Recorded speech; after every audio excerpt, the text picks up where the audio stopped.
ጾመ ፍልሰታ ወይም ጾመ ማርያምን ምንም በማስመልከት እንጾማለን? ፍልሰታ ማለትስ ምን ማለት ነው? ይህን እና ሌሎችን አብራርቼ አቀርብላችኋለሁ።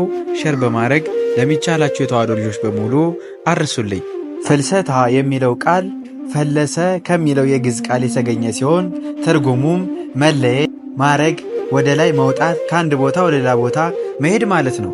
ጾመ ፍልሰታ የእናታችን የእመቤታችን የቅድስት ድንግል ማርያም ሥጋዋ ከመቃብር መለየትና ማረግን ተመልክቶ የሚጾም የዓመቱ የመጨረሻው የአዋጅ ጾም ነው።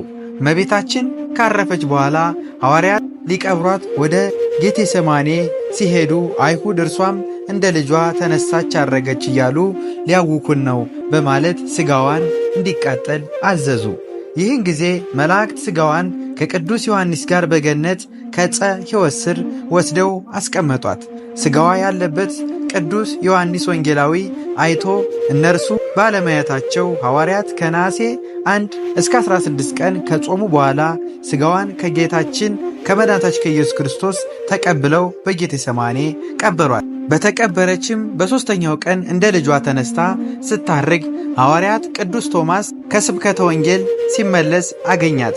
ያን ጊዜም ትንሣኤዋን ያየ እርሱ ብቻ መሆኑን ነግራው ሰበኗን ለምልክት ሰጠችው።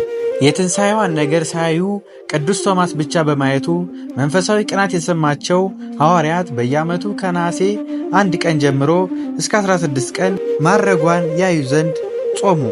እኛም ይህን ጾም የሐዋርያት ጾም ምሳሌ አድርገን የእመቤታችን ዕረፍት፣ ትንሣኤ፣ ዕርገቷን የምናስብበት ጾም ነው። ከበረከቷ እንድንካፈል ምልጃዋ፣ ጸሎታችን እንዲሰማልን በየዓመቱ ከነሐሴ 1 እስከ 16 እንጾማለን። የእግዚአብሔር ቸርነት፣ የእመቤታችን የቅድስት ድንግል ማርያም አማላጅነት፣ የቅዱሳን የሐዋርያት ጸጋና በረከት አይለየን። አሜን። ወስብሐት ለእግዚአብሔር ወለወላዲቱ ድንግል ወለመስቀሉ ክቡር።